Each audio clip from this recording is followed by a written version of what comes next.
Hello, welcome to the Happy Startup School series of webinars where we talk to founders and movement makers from across the world. Today, I'm going to be talking to Steve Rayson from BuzzSumo. I met Steve and heard him talk at a recent event run by John Markwell. He runs a group called Brighton Dynamic that's trying to support founders in the local area who are trying to build product businesses. So I'll try not to explain too much about BuzzSumo and make a hash of it. I'm going to sort of hand you over to Steve where he can introduce himself and a bit more about his product and who it's for. So, hi Steve. Hi. Hi, how you doing? Yeah, thanks. Yeah, I can do a bit of background to me. My background is quite varied, actually. I worked for KPMG as a consultant many years ago. I was the director of finance for Brighton Council at one time as well. But I've been involved in startups, mainly e-learning companies. So I've built and sold a couple of e-learning companies. And my more recent experiences, because I was locked out for 3 years from working in e-learning, when my last company was sold, I looked for something else to do. And so we set up BuzzSumo, which is my first experience of a product startup. And I have to say, I love it. And so I'm just about to launch another product startup following that. So yes, I'm happy to take you through just my experiences. I'm not sure it worked for everyone, but I'm very happy to share what's worked for us and answer any questions if that's helpful to people. No, it's definitely. I think there's always with people starting off, they get lots of advice and people telling them this is the way to do it. And it's really understanding that there's a context behind it. So not necessarily what people tell you is the way to do it, but it's always good to know the context and the story. So do you want to give us a run through of what BuzzSumo is and who you're targeting as an audience? Sure. So, okay, so can you see BuzzSumo there okay on the screen? That's all good. Good, I'll up the size a little bit, so hopefully you can see that all right. BuzzSumo, quite simply, we crawl the web a bit like Google, but we're not as clever as Google in terms of all the algorithms, etc., that they use. But what we do is we check the social shares for all content. So you can type in any topic in BuzzSumo, and we'll bring you back a list of results like this, which will show you the most shared content on the internet about that topic. So here I'm seeing the most shared content on content marketing in the past year. We've got a filter over on the left. And I can see this article's had 71,000 shares. I can do it for a domain or a topic, so I could just say, what's the most shared content in the last week on LinkedIn? And hopefully that'll reload for you on your screens. So we can now see the most shared content on LinkedIn in the last week. Or if I want to, I could see the most shared content on leadership, or let's do startups. That might be a bit more interesting. I can see the most shared content on LinkedIn on startups in the last week, if there has been much. So here we go. These are the most shared articles on startups in the past week, or I could go back to the past month, for example. So at a simple level, that's all BuzzSumo does. It shows you the most shared content for particular topics. You can do it by topic, by domain, or by domain and topics. But we do other things as well. So you can start seeing what's working for a topic or your competitor, which is what marketers need to know. But you can also see how it's being amplified. So what we can see is who shared this content. I won't bother going through all this now, but we can show you who shared the content. We can show you who linked to the content. So you can start to understand why the content got amplified. So we're just helping you see what content's resonating on the internet and how's it getting amplified, who's sharing it, who's linking to it. And so on the main search, you can simply do it by date for the last 24 hours, etc. But you can also do it, if I go to trending now, because we're crawling the web all the time, we can show you what's trending on the internet right now. So this is today's trending content. And I can do it by trending now, almost shared for today. So this is showing me what's trending right now for everything. But you can set up your own. So I've set up one for startups down here somewhere. I thought I had. Where am I going? Okay, startups here. You can set up your own feed on any topic. So I've set up a feed on startups. So this loading now will show you today's trending content about startups.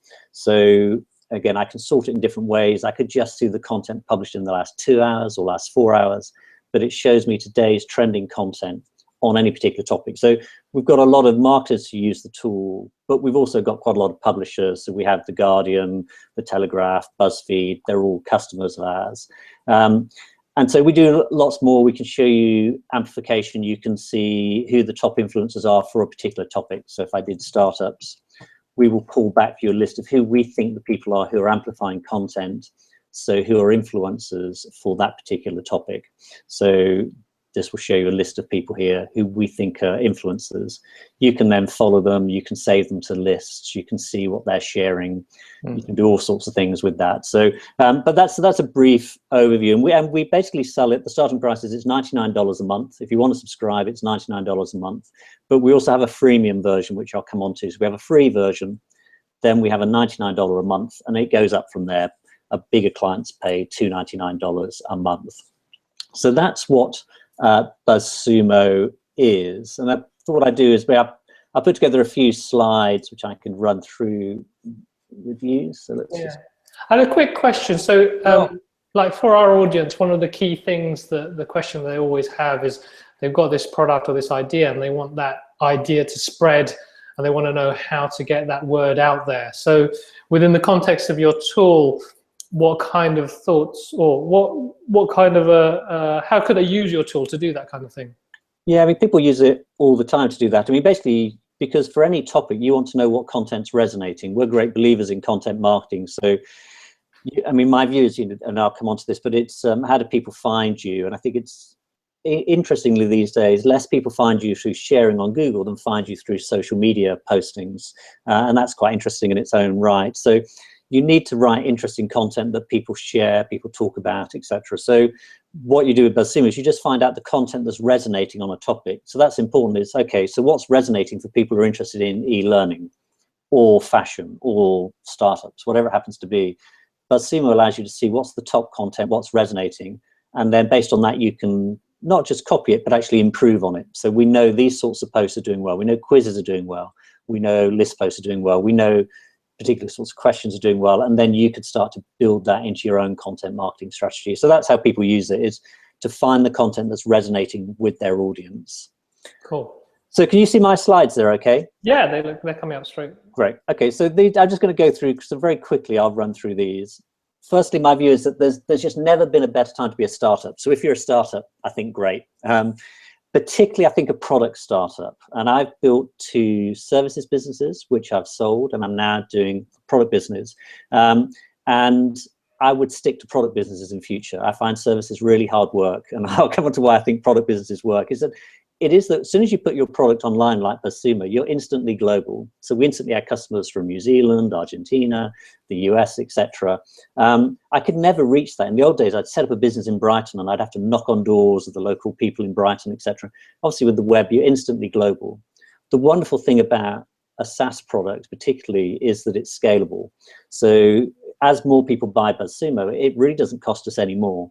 Whereas in a services business, if I sell another $1 million of consultancy, I need another 10 consultants. If I sell another $1 million of BuzzSumo, I might need a bit more in terms of server power. I might need a bit more customer support, but I need nothing like the number of people I would need if I was a services business. And as a consequence, SaaS businesses are, if you get them right, incredibly profitable. Of course, you've got to remember, I think something like 85% of them go bust within about 2 years or never make it. So the odds are against you. But if you can be one of those that makes it, it's very profitable. And the best example is Slack, which has gone from nothing to being billions of dollars in value. And it's a tool that we use in all my startups to do all our internal comms, etc. We just use the free version at the moment. So, yeah, I mean, I just thought I'd show you that. It's the fastest growing SaaS startup ever, they think. Had 12 million revenues end of the first 12 months, growing at 20% a month, and growing $1 million of revenue every 11 days. So that's how fast it was growing. So we'd all die for those figures, wouldn't we? So, but it's an exception. You've got to remember, it is the exception. You never hear about the others that don't make it, but it is an example of how you can do it. And so we try to emulate SaaS in our own little way. But I think the thing about on startups is to think about the importance of growth. Is that are you building a lifestyle business or a growth business? And I think if you're building a growth business, you really do need to focus on growth, because the differences are quite significant. So if you had a company that did $1 million of revenues, this is an old slide that lots of people use, so you may have seen it before, but if you grew at 100% annual growth, I don't know if you know what your turnover would be after 10 years, but actually it would be $1 billion. So if you just doubled every year for 10 years, your revenue would be $1 billion after 10 years. So you'd be slag. Well, they'd do that even faster than that. By contrast, if you just grew at 10% a year, you might think that's good. 10%, 100%, not that different really, are they? 10%, 100%, okay, it's bigger, but 10% is good. But after 10 years, you'd have a business doing 2.4 million. So the difference in your monthly growth rates and annual growth rates is just huge. So for us, it's quite important to focus on the growth rate. And I think to be a growth company, you've got to every single month deliver monthly revenue growth. And ideally, you want to be doing at least 100% a year. So you've got to be doing 8 or 9% a month.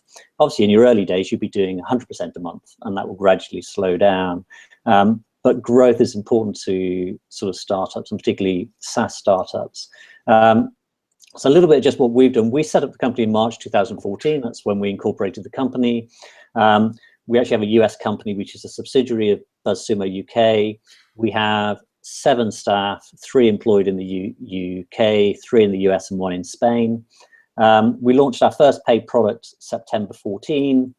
Currently, where we stand today is we have 190,000 free subscribers. We have a freemium model, which I can talk through. We have 2,500 paying customers, and we have £2.5 million in annual revenues, so probably just under $4 million in annual revenues.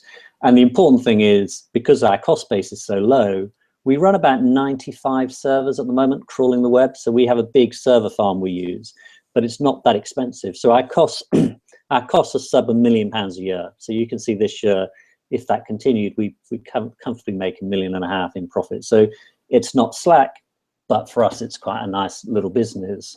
In terms of, these are the figures from this morning. I literally cut and pasted them for you this morning. So we have, it's actually gone up a bit. We've got 198,000 free subscribers, 453 in the last 24 hours. So I track every day how many subscribers per day are we growing by. So we're growing by about 450 a day at the moment. And what was the growth in the last 7 days? So it's 6%. In terms of revenue growth, these are our revenue growth numbers.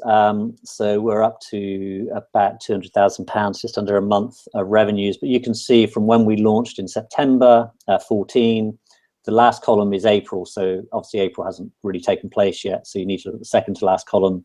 That's March. And we can see the green ones are new customers and the red ones are churn. And I'll come on to the importance of churn because it really starts to kill your growth if you get churn. So my insights, having built that, so just that's a bit of background as to what we've done with BuzzSumo, what we've achieved. So it's not huge, but it's okay. So my insights are, okay, the key to growth is really your product or your service. So you have to be solving a problem that someone's prepared to pay for.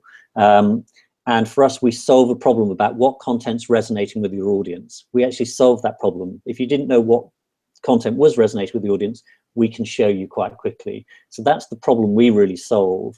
And I think any app you're building or service you're delivering, you have to be really clear on the value and that people are prepared to pay for that. And that, I think that's the fundamental. So for me is, before you do anything, forget about marketing initially. It's got to be the focus on your product or your service. Are you solving a problem? Because you can have the best marketing in the world, but if you're not solving a problem, you don't have a business, in my view. So you've got to do that. And I like this third point down, which is about what's your share of habit. The people who use BuzzSumo tend to use it regularly, every day or every other day. And I think you need to be part of people's habit. They need your service on a regular basis. So we use Slack all the time. It's just part of our daily routine now. And that's where you want to be in an ideal world. I do think, though, once you have your product, everything is about this fella. Everything's about the brand. So, you know, brand is so important. And brand isn't just your logo, etc. It's your tone of voice. It's the style you take. But importantly, if you're going to sell your business, and I've sold a few businesses, you need to have a brand you can protect. So you might want to call your business Catalyst. I think that would be a completely stupid name, because you would never be able to trademark that probably in the US, because it's such a generic term. You need a brand name that you can protect in the UK, Europe, US, and the rest of the world. So the first thing we did when we set up BuzzSumo, or my previous business Kineo, is we checked that there are no trademarks for that brand name in the US, in Europe, because we need to trademark it. You know, if you called your company Catalyst, you might be able to operate as Catalyst in Brighton, but you may find that there are already people who own that trademark, as well as the domain names, of course, in the US. So if you're looking to be a global business, and most SaaS businesses by definition are global, you need a brand name that you can protect across the world. So it needs to be unique in some form. And so it's not just about buying domain names. You have to make sure you can own the trademarks. First thing we did on day one of setting up BuzzSumo is we applied for the trademarks in the UK, Europe, and the US. So we now have the trademarks because the brand is so important. We don't want anybody else to own those brands. So just my view, you need to have a brand you can protect. For BuzzSumo, we built a brand which is, we're data driven, but slightly humorous. Sumos can be big and scary, sumo wrestlers. So we've created a sumo character who's a bit more like Shrek, who's an ogre but friendly. Our sumo character is really interested in data, but it's an expression of the brand, really. So when people, every blog post we write, we get an illustrator to draw us a little sumo image. This is literally a screenshot of our blog page. And it's all about the brand. So people see that image, they know who we are, we hope. I think key is about filling the funnel. You may or may not need a freemium model. For us, we don't pay a penny really on advertising. In fact, we did a bit of Facebook repromotion this week, but our marketing is our free version, and that may or may not work for you, and I'm happy to answer questions about that. But we have a free product, which is a cut down version of the core product. And we, as you can see, we have 190,000 people who use that. That spreads word of mouth. And I would say we don't convert many free customers to paid customers, and I think that's a mistake. Some people say we'll get loads of free customers and we'll convert them to paid customers. I would say we very rarely ever convert someone from a free customer to a paid customer. The free customers are advocates, marketers for us, gets our name and awareness out. Most people who come in and buy start with a free trial. They don't even bother with the free version. They do a free 14-day trial and then they buy. So we very rarely convert from free to paid, but I'll show you the stats. We believe in content marketing. We read a book called Love is the Killer App, which says give away all your knowledge. And that's what we try to do. We try to give away all the knowledge we have about content marketing. We don't gate it. And I don't like gated content. So if you want to read one of my long form articles, you can just read it. We've recently done a joint report with HubSpot. They gate it heavily. I personally don't like gating. You can read my content, it's free. If you want to subscribe to the blog, great. If you want to try the product, great. But I like to leave it to people's choice and just give away stuff. Influencer marketing, we've built our business on influencer marketing. We targeted the 20 people who we thought had great influence with our audience, people our audience respected. And then we built relationships with those 20 people. I followed them, I commented on their blogs, I answered questions I asked on Twitter. But I didn't approach them for well over 6 months. I just built relationships so they noticed me. I gave them a free copy of BuzzSumo. I gave them free data. I said, if I can help you with any articles, I can pull data for you. So my starting point was, how could I help them? And so I just focused my efforts for 6 months on trying to help 20 influencers. And in time, they repaid that and they shared comments about BuzzSumo, how we were helpful. And that drove far more visitors than anything else. So yeah, I built a relationship with a guy called Rand Fishkin that you may know, who runs Moz. He's got 300,000 followers. Just one nice positive tweet from him drives us far more traffic than any Twitter ads, for example. So from my view, is you need a core set of 10, 20 influencers who are going to advocate your product. You can do paid advertising. We don't. I think it's quite a simple equation. You have to look at the cost of the advertising, your conversion rate and the lifetime value of your customer, and you can do the calculation as to whether it makes sense for you. This was the chart I referred to earlier. Most people are now finding content through social, not search, which is quite interesting. This comes from Shareaholic. You still need to be on Google, of course, but a lot comes through social. And the content marketing works, even on networks like LinkedIn. This post got viewed 3.5 million times. It can drive traffic if you can write good content that's interesting to your audience. And so content marketing is key to us. You can see here, I wrote an article here, it got shared 2,000 times. That's good, it's getting our marketing out. So our content marketing drives a lot of our traffic and it's worked well for us. And we target influencers using BuzzSumo. You can use BuzzSumo to do that. So as you can see, our web traffic it's not been dramatic, it's just gradually risen. We're about 500,000 visits a month now, but it's just gradually grown over time. It's consistently and regularly. I don't think content marketing is hard work. It is difficult. It's just hard work. We just publish regular, well-researched content. It takes me 2 or 3 weeks to research an article. I write it, I share it for nothing. You hope it's interesting to your audience, and you gradually build users. So nothing dramatic, it's just gradual work over time. You need to know your funnel stats, so you know how many visitors you need to get to your site in order to do your conversions, to drive your revenues. These were our figures for last year. We had 150,000 free subscribers, 28,000 people took a trial, and we ended up with 1,700 customers. So in broad terms, you could say we converted 1% of our free users, or just over. In reality, I don't think we did. In reality, I think paid customers started the trial, didn't even bother with the free version. They were serious and they bought the product. I don't think, and I think you could struggle if you're trying to convert people from free to paid, because I think it's a different mindset. If people sign up for free, they often don't want paid. What we did do is we convert about 6% of trials, which is not very high, but it's driving our revenues. We'd like to improve our conversion rate, but a lot of people just test it out. So you never know, you get a lot of people just kicking the tires, really.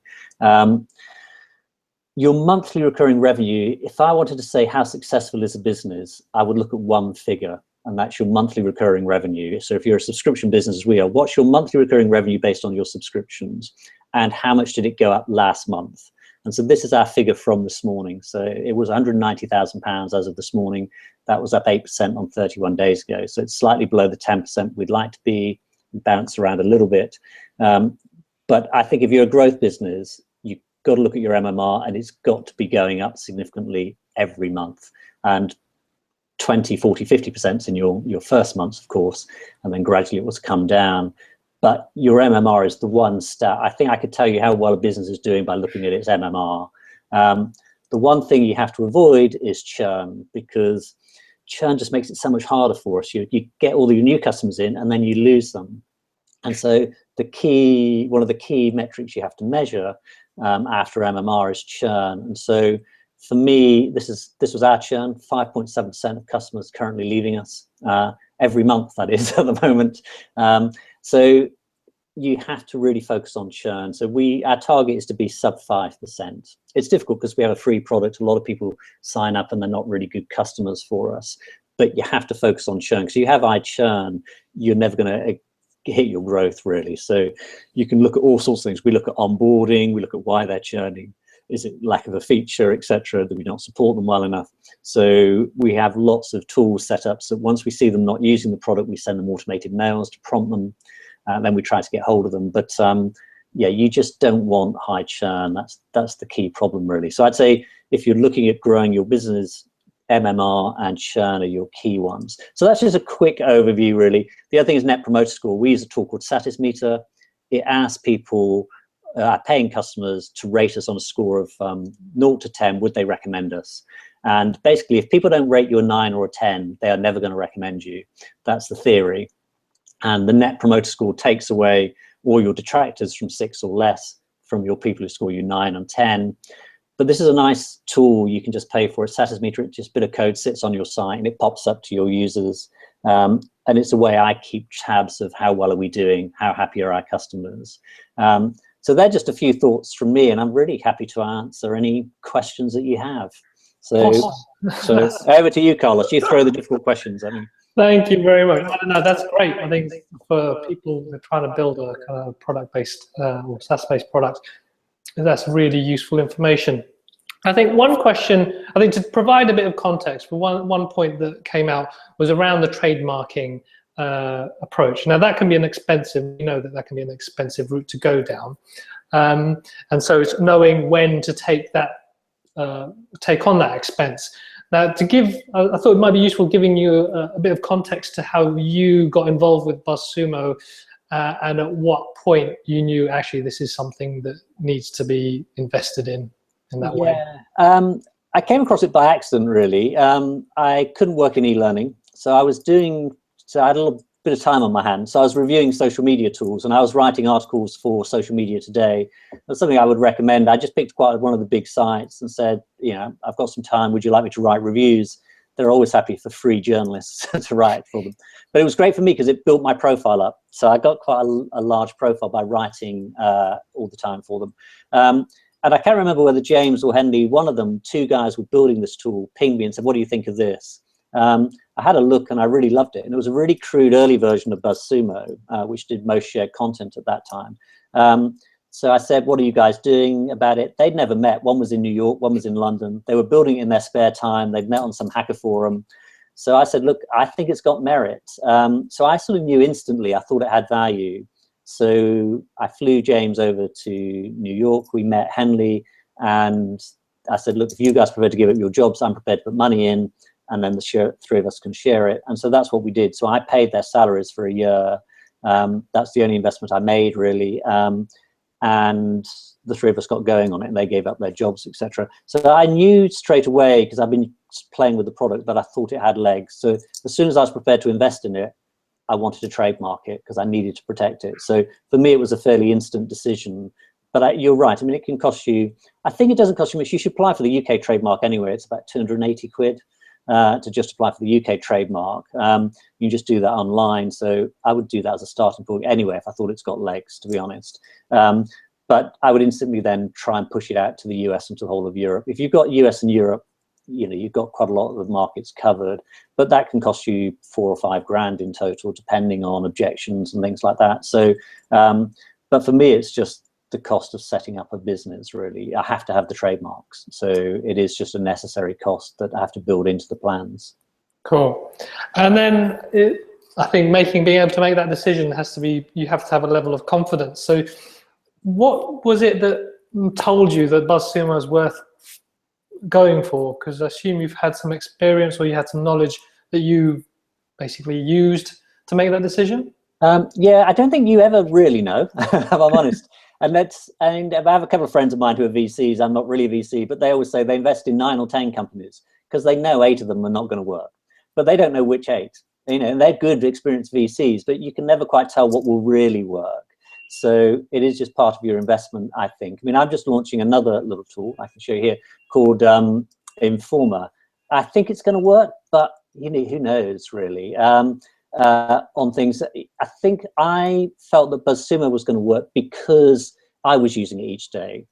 And I think that was my test. If I'm using it and it works, then maybe that's a good test that other people work. So I'm building this little product called Informer. Basically, you can create an Informer about anything you want. I've got one here about startups, for example. And what it does, just so you know, is it allows you to add keywords. So I've got keywords here, startup, with specific words that must be in the title. And I'm using the BuzzSumo crawling engine at the back end to do that. You can add influencers. So you can add any influencer here and add to your feed what they're sharing. You can, and so I suggest influencers to you as well for each one. You can add domains, so you can say any content from a particular domain. You can add an RSS feed, and it builds you quite a sophisticated feed. So this is now a feed, effectively, I call it an Informer, about startups. But what's beautiful about it is I can sort by what's been most starred by my team. So I can instantly resort it, and I can see, as obviously just 2 of us playing with it at the moment, but what's been most starred. I can see what comments my team are making about it. So the whole idea of this is, my view again is I'm trying to solve a problem. The problem is there's too much information for us to deal with. So if I can filter it down using an Informer, I can bring all your RSS feeds together into one place. But what I can then do is allow your team to star it. And as they star it, for example, we can then change the order of things. I also allow them to pin it to a pin board. So I can pin it to a pin board and save it. So if I look at my pin boards, I've got a little pin board on SaaS strategy and metrics. And these are articles I'm beginning to pin to the pin board, which I think are relevant for my team. So what I'm trying to do is solve a problem. There's so much information. How do we sort it? How do we comment on it? But what I can also do is flag content to my team as this is a risk, this is an opportunity. So anything I see in a dashboard, this is one on AI and virtual reality, I can flag that to a team, for example. So I can flag this up and say, this is actually a risk. Oops, I've gone to the article itself, didn't want to do that. But I can flag anything to a team and say, this is a risk or an opportunity. So it's a way of a team sharing content and using their collective intelligence to star stuff. So I'm launching this one at the end of April. We'll see how it goes. But I think, I'll stop sharing that. But I think the key is, for me, is did I use it? Did I find it valuable? I was using BuzzSumo every day. And my instinct is if I'm using it every day, maybe others will. So I think that's how I came to my decision. That's really interesting. So it's that both with BuzzSumo and Informa, you're kind of scratching your own itch, and that's given you that initial validation. But it's got your interest. So because it's Yeah. got, rather than chasing an opportunity that you have no interest in, you've got something that actually you'd want to use. I think you have to have a passion about it, if I'm honest, because if you're doing a startup, and I would recommend, you asked a question, I'd recommend doing a startup with other people. I would never do one on my own, but that's just me personally. I think it's so much hard work, and it's hard to have all the skills. I mean, you can set them up with 2 people or 3 people, but at the very least, I think there's a mix of skills. So I've got some technical guys. I don't know how to crawl the web. I don't know how to write the algorithms to bring back the content. They're bringing it back, but I know how to market a business. I know how to build a business and how to sell a business. So the combination works quite well. Having all that on your own, that's tough. I think you've got to have a passion about what you're doing because it's such hard work. You've got to, if you're not prepared to do it 24/7, don't bother, in my view. I know there's a lot about lifestyle business, etc. My experience of startups is, and I dislike a lot of the American stuff, that startups are fun and we have this funky culture. My personal experience is startups are just hard graft. They can be rewarding. They can be rewarding intellectually. They can be rewarding financially. But they're hard graft. If you're going to set up a startup, it's hard graft, really. Yes, it's fun thinking up logos or doing the funky bits, but most of it's hard graft. And so you've got to work at it for long hours. And so I think as a consequence, you need to have a passion about what you're doing. Cool. So the message there says that you've got to really believe in the idea and really have an energy behind it. But also, if you can be with other people while you're doing it who share that passion, then you've got a better chance of going forward. Based on that, trying to get people around to work with you, what are your views on the whole creating, well, hiring and knowing who to work with and who you can work with best, and this whole also emphasis on company culture these days? And there's a lot of talk these days about us having strong company cultures and values. Yeah, I think culture is important. You need strong values. And even if they're just simply about customer service, being passionate about your customers, being happy and supporting them, I think is a fairly fundamental sort of value. I think teams are really interesting these days. I think we live in really interesting times because I've not met half of my team. So that's quite interesting. I've got 6 people plus me. I've not met half of them. So I chat to them every day and I interviewed them on Skype and stuff. So I've got somebody over in Oregon, Michael, I've never met him. I've got Raymond, who works down in Spain. I've never met him. 2 of the developers. The nice thing about a SaaS business is we can work virtually. And that's quite nice for us to be able to do that. So we don't need an office, etc. It's nice because we can recruit the best people from across the world. We don't really care where you're located. We do now care a bit in terms of doing support. So we're after somebody actually in Australia, New Zealand to help us during the night. We have people on the west coast of the US. We have people in Spain. We cover a lot of time zones, but we need more. So we are going to look for somebody specifically in Pacific. But as a general rule, it doesn't matter. So I think the world's interesting because if you'd said a few years ago you're going to recruit people and you've never met them, people would think you're completely stark raving mad, probably. But for us, it seems to work. And we talk to them I talk to them non-stop on Slack, etc.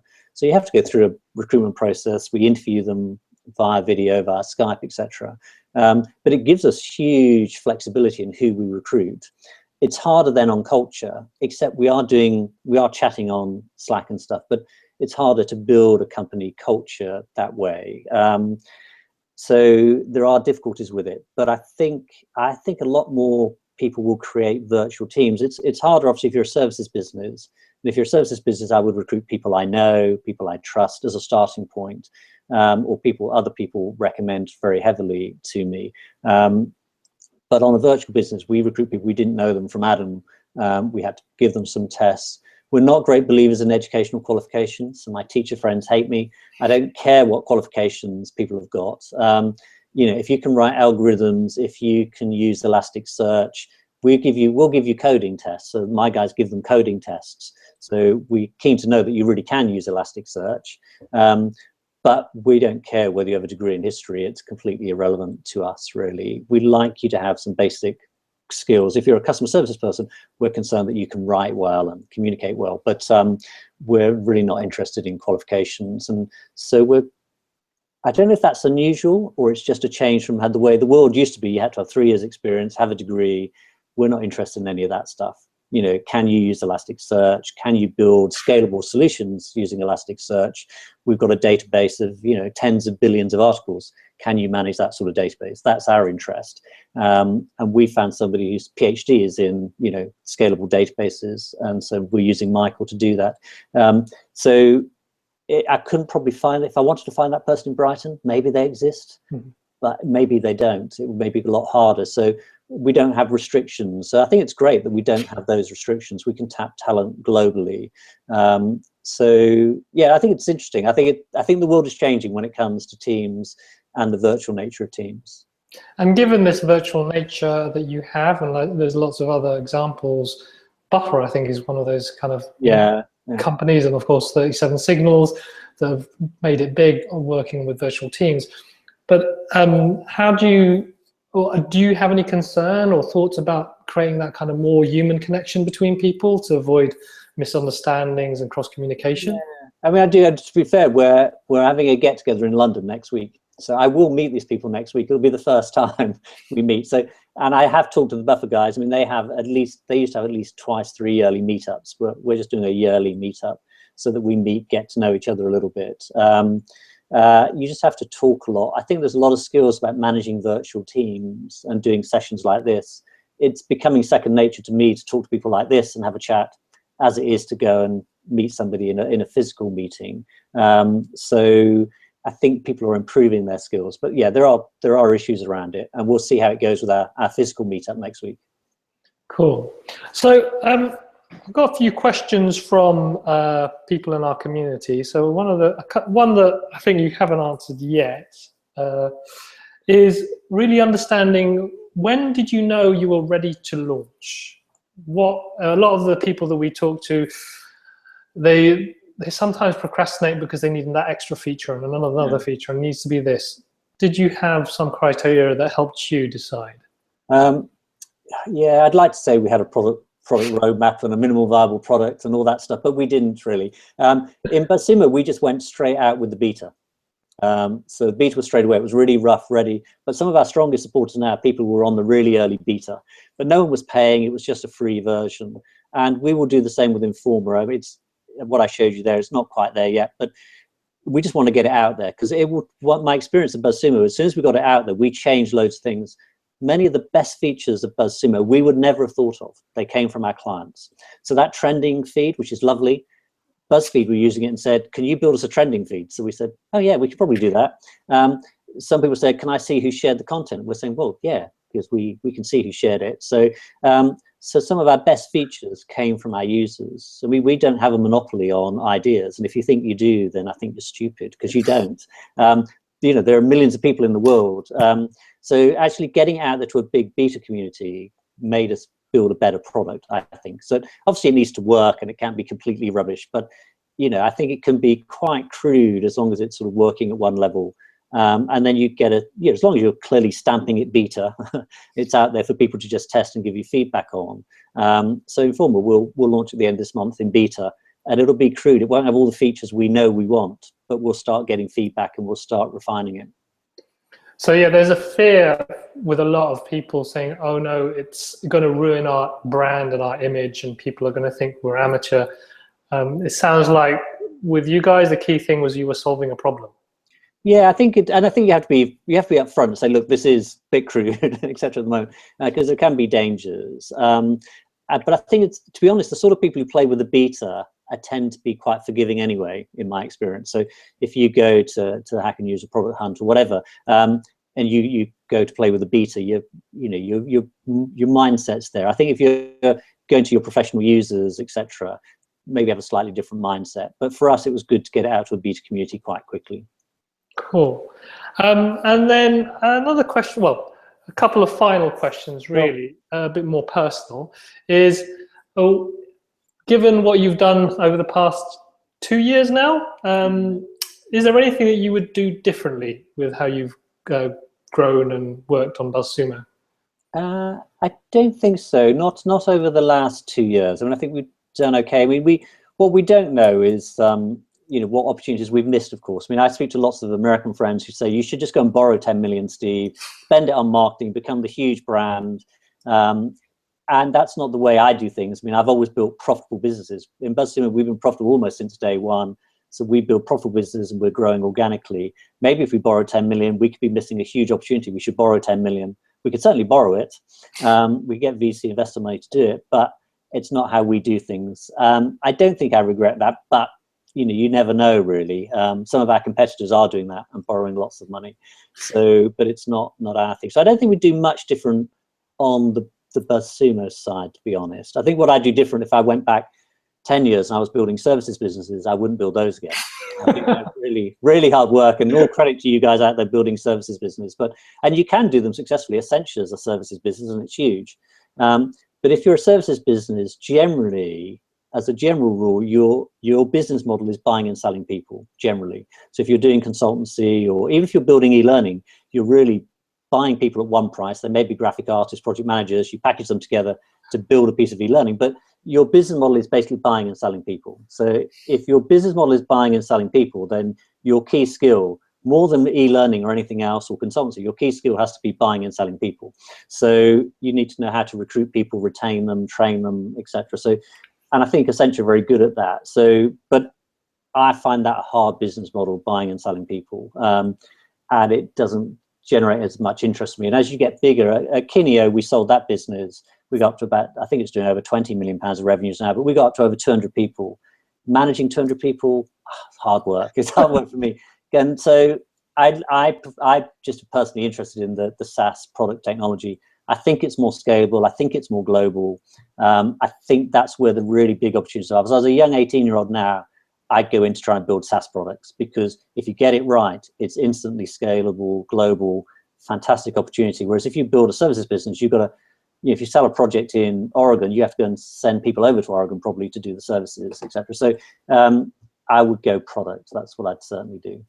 Awesome. I do remember you saying something at the talk about it was like being a headmaster and looking after kids when you have that many people. It's just like managing lots of different. Yeah, it's hard work. Managing people is hard work. It's called soft skills, but they're the hardest. Is managing people. Yeah, because you have to, your first 10 recruits are easy. Your next 10 recruits not bad. Your next 10 recruits not bad. But as you get into 200s, you don't recruit people with the same motivation, the same skills. You have to sack people. I mean, all the things that happen with a 200-person business. So it's just not for me. It may be for other people who are good at it. I'm probably less good at that. No, I think that resonates with a lot of people, even founders and people with bigger businesses thinking the same way. So given that, and given, I think, your focus more on product businesses, what is your vision for BuzzSumo and also your portfolio of work to come? Do you have a sort of we don't really have a big vision. I mean, there are some issues. We've started to think about product features, and we get loads and loads of requests for product features, and we're trying to think of do they benefit the whole group? And there are different ways you can take, even an app like ours, we could say, okay, do we want to go more buffer way and help people not only find content, but share it and schedule it and all that stuff? We don't think we want to do that, because we think it's an area that there's just so much competition in. That's not where we want to go. So our thoughts are to just get better at what we do, to refine our algorithms so we find the best content. So if you're looking for the best content on startups, the content that's resonating, you're looking how to find the best influencers.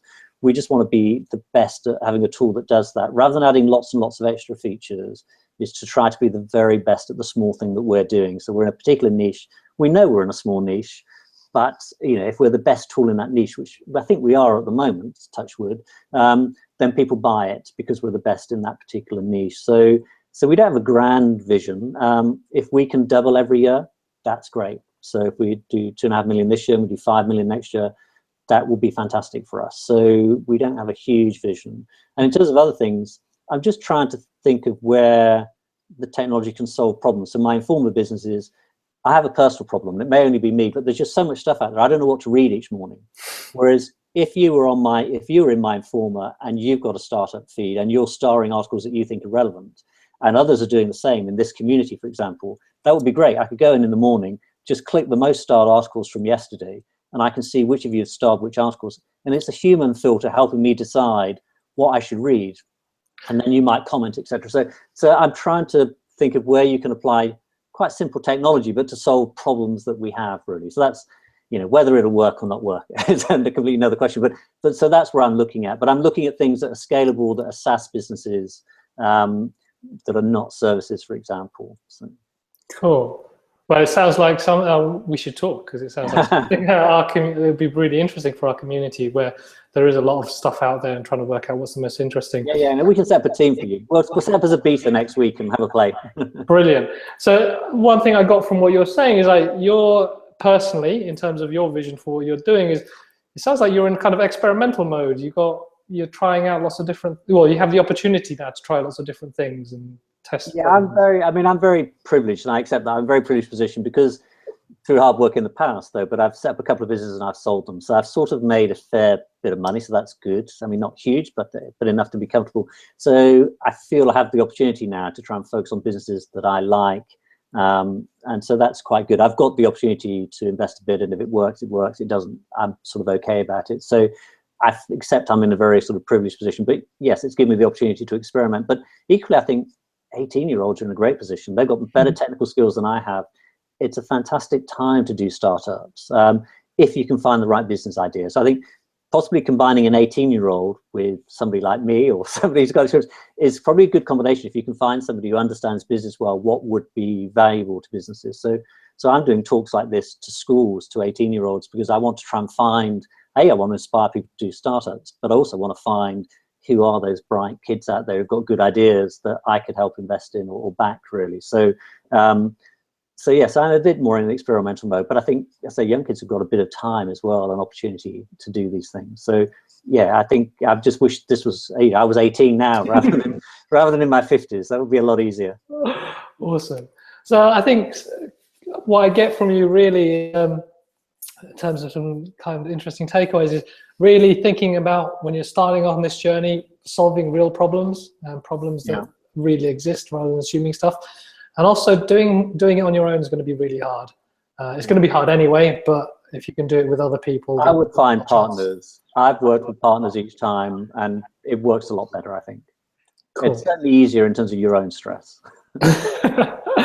Excellent. Well, thank you very much for your time. That has been really illuminating, and I think very useful for our community. And yeah, we'll be in touch to find out more about Informa. Yeah, no problems. I'll speak to you soon. All right, take care, everyone. Excellent. Bye.